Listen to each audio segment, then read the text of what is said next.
It's one of the things I think that first drew me to archaeology. You find something, whether it is a gunflint, a doll foot, a marble, you're the first person to touch that since it went in the ground, since it was covered up, since it was lost. There's that moment of oh, I think I see something, and it is the most exciting thing. So many people find history to be boring and they don't understand how people can study the past, but I like hearing about people and I like exploring people's stories.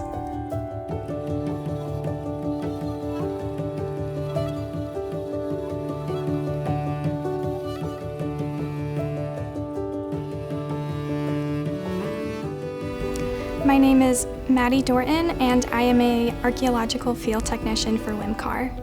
WIMCAR is essentially a CRM company where we go to different sites across Virginia, and we do a lot of survey work, but we also do unit excavations like at the Bray School. I am from Williamsburg, Virginia, and my love for history developed basically from growing up here. I would go to Colonial Williamsburg almost every week. Growing up, I would love to go to different museums. As a student, I always loved to research, and now, since I'm a part of WIMCAR, going to these different sites has been such an incredible experience.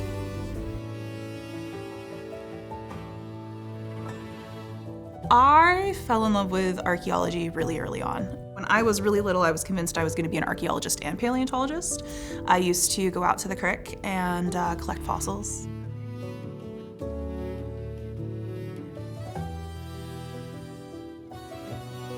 At William and Mary, they include all 4 disciplines in anthropology.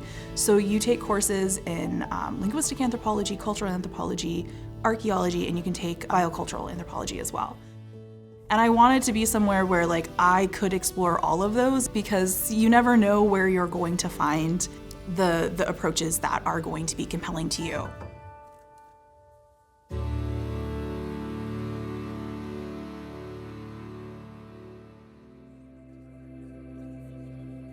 Archaeology to me is something that allows us to get at a human story, but a story that isn't necessarily told in the documents that we have available. When you think about the life of a building, buildings are often so many different things. Paper and houses both burn, but in houses, there's often stuff left behind that we can still look at. And so even if a house is burnt down, an archaeologist could go in there in the future and still be able to tell you something about those people.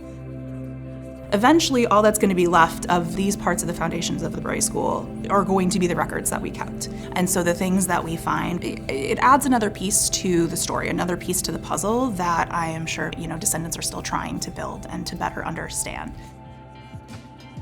The history of the site itself spans hundreds of years, from the Bray School to a college dorm. We uncovered the majority of the foundation, the original foundation to the building, and we also discovered a chimney base and the original cellar. We know that the site was used for the Bray School, where Ann Wager taught hundreds of children, and within the last 14 or so years, we recently rediscovered that the Bray School site was in fact the Bray School. Through these artifacts that we're uncovering, we can know what their daily life was like. The Bray School, I think, is important in a few ways. It has significance in the story of African American history in America, but I think something that's kind of really cool about it, it's not just the 4 or 5 years that it functioned as the Bray School.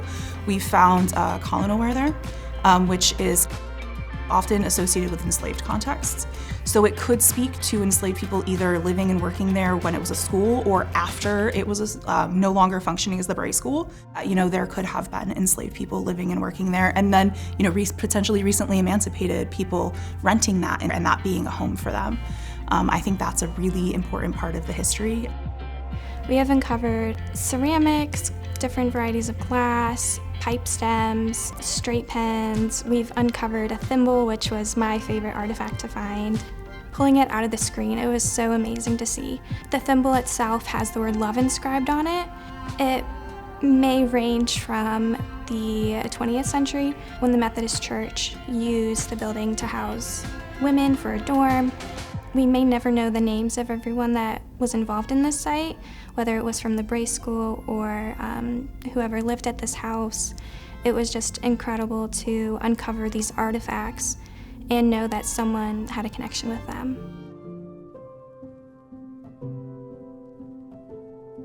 I think the important thing to always remember that I always think about is like, we are talking about people. Like, I'm an anthropologist. I'm not just looking at pots. The second to last day of the work out there, I was working in a post hole. Under a brick, I just saw like this like glint of blue, and I pull out like just like this pretty piece of ceramic. I love ceramics, and as cool as ceramics are, I think what I love about them is actually the connection to people.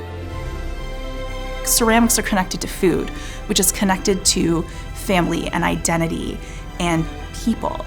We are talking about people who lived and breathed and struggled and overcome. Those are the stories that I have always wanted to tell. The stories of people who are just living their lives in ways that are simple but like also extraordinary.